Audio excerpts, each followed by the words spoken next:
Next time நீங்கள் குலோப்ஜாம் மாவு வாங்கினீங்கன்னா குலோப்ஜாம் பண்ணாமல் இந்த மாதிரி ஒரு டேஸ்டியான ஒரு ஸ்வீட் ரெசிபி பண்ணி பாருங்கள். ரொம்பவே டேஸ்ட்டாக இருக்கும். அதுக்கப்புறமேலு நீங்கள் குலோப்ஜாம் பண்ணாமல் நீங்கள் இது தான் பண்ணி சாப்பிடுவீங்க. இது எப்படி சிம்பிளாக பண்ணலான்றது நம்ம ஃபுல் வீடியோவில் பார்த்து தெரிஞ்சுக்கலாம் வாங்க.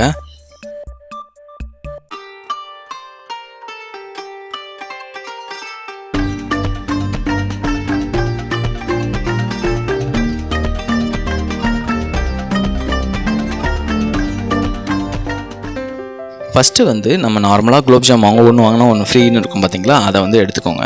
இதை வந்து நீங்கள் ஃபில்டர் பண்ணணும் அந்த மாதிரிலாம் பண்ணணும்னு அவசியம் இல்லை. இந்த மாதிரி ஒரு பாக்கெட் போட்டாலே போதும். ரொம்ப அதிகமாக பண்ணணும்னு நினச்சிங்கன்னா 2 பாக்கெட் கூட நீங்கள் சேர்த்துக்கோங்க. நார்மலாகவே இது பார்த்திங்கன்னா நல்லா சாஃப்டாகவே இருக்கும். நீங்கள் ஃபில்டர் பண்ணணும்னு அவசியமே இல்லை. நீங்கள் அப்படியே நீங்கள் வந்து எடுத்து யூஸ் பண்ணிக்கலாம். இந்த மாவு எடுத்து வச்சுட்டு ஃபஸ்ட்டு வந்து நல்ல ஒரு ஹீட்டான கடாயில் வந்து 1 கப்பு வந்து சுகர் எடுத்துக்கோங்க. கொஞ்சம் அதிகமாக நீங்கள் வந்து மாவு எடுத்திங்கன்னா கொஞ்சம் அதிகமாக சுகர் லெவல் பார்த்து சேர்த்துக்கோங்க. இந்த 1 கப்பு சுகருக்கு வந்து 3/4 கப்பு வந்து தண்ணி வந்து சேர்த்துக்கோங்க. இந்த சுகர் பொறுத்த வரைக்கும் பார்த்திங்கன்னா இந்த சிரப் வந்து நம்ம ஒரு கம்பி பதம் வருது பார்த்திங்களா, அந்த லெவலுக்கு நம்ம வந்து ரெடி பண்ணணும். லைட்டாக வந்து கொஞ்சம் கொதி வந்ததுக்கப்புறம் எடுத்து பாருங்கள். இது வந்து பார்த்திங்கன்னா தொட்டு பார்த்திங்கன்னா இந்த மாதிரி நல்லா கம்பி பதத்துக்கு வந்துருக்கணும். இந்த மாதிரி வந்ததுக்கப்புறமேலு ஒரு 2 ஸ்பூன் வந்து நெய் சேர்த்துக்கோங்க. அதுக்கப்புறமேலு ஏலக்காய் தூள் வந்து 1 ஸ்பூன் சேர்த்துக்கோங்க. நல்லா வந்து வாசனை கொடுக்கும் நமக்கு. எல்லாத்தையும் சேர்த்துட்டு நல்லா வந்து கிளறி விட்டுக்கோங்க. நெய் வந்து அந்த சக்கரை பாக்கில் ஃபுல்லாக வந்து மிக்ஸ் ஆகிற அளவுக்கு நல்லா வந்து கிளறி விட்டுட்டுக்கோங்க. அதுக்கப்புறமேலு குலோப்ஜாம் மாவு நம்ம எடுத்து வச்சுருந்தோம் பார்த்திங்களா, அதை வந்து நீங்கள் வந்து அப்படியே சேர்த்துக்கோங்க. சேர்த்துட்டு நல்லா வந்து கிளறி விட்டுக்கோங்க. கொஞ்சம் சீக்கிரமாகவே வந்து பார்த்திங்கன்னா நல்லா வந்து அந்த மாவு தன்மையோடு நல்லா வந்துடும் நமக்கு. ஒரு 1லேருந்து 1.5 நிமிஷம் கிளற பார்த்திங்கன்னா இந்த மாதிரி நல்லா அந்த டவாவில் வந்து ஒட்டாத அளவுக்கு வந்துடும்.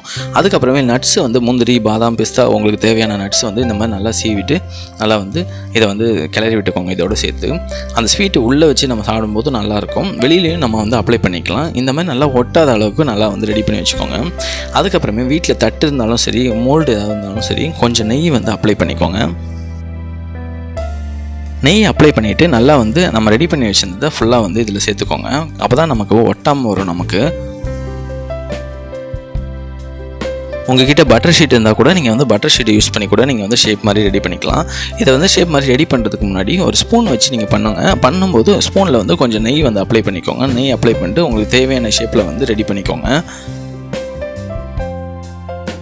நல்ல ஒரு திக்னஸ் கிடைக்கிற வரைக்கும் நல்லா இந்த மாதிரி ஷேப்பில் வந்து எடுத்து வச்சுக்கோங்க. அதுக்கப்புறமேலு நல்லா வந்து கொஞ்சம் நேரம் ஃபேன் காற்றுல ஆற வச்சுருங்க. ஆற வச்சுட்டு அதுக்கப்புறம் முந்திரி பருப்பு கூட நீங்கள் வந்து சேர்த்துக்கோங்க. மேலே வந்து நட்ஸ் வந்து உங்களுக்கு தேவையான நட்ஸ் வந்து சேர்த்துக்கோங்க. சேர்த்துட்டிங்கன்னா உங்களுக்கு பார்க்குறதுக்கு நல்லா வந்து ஸ்வீட்டு நல்லாயிருக்கும். கொஞ்சம் நல்லா ஆற வச்சதுக்கப்புறம் பார்த்திங்கன்னா நல்லா வந்து இதை வந்து ஃபேன் காற்றுல ஆற வச்சாலே போதும். மோஸ்ட்லி அப்படி உங்களுக்கு சீக்கிரமாக இது ஆகணும்னா ஃபேன் காற்றுல ஆற வச்சுட்டு நீங்கள் வந்து ஃப்ரிட்ஜில் கூட நீங்கள் வச்சு எடுக்கலாம். அதுக்கப்புறம் உங்களுக்கு தேவையான ஷேப்பில் வந்து வெட்டி எடுத்துக்கோங்க. இந்த ஸ்வீட் ரெசிபியை பொறுத்த வரைக்கும் பார்த்திங்கன்னா நல்ல ஒரு பால்கோவா டேஸ்ட்டில் இருக்கும் நமக்கு இது சாப்பிடும்போது. அதுவும் அந்த நட்ஸோடு சேர்த்து சாப்பிடும்போது ரொம்ப நல்லாயிருக்கும். இந்த வீடியோ பிடிச்சிருந்தா நீங்களும் ட்ரை பண்ணி பார்த்துட்டு கமெண்ட்டில் வந்து சொல்லுங்கள். மறக்காமல் லைக், கமெண்ட் அண்ட் சப்ஸ்கிரைப் பண்ணிவிடுங்க. தேங்க்யூ.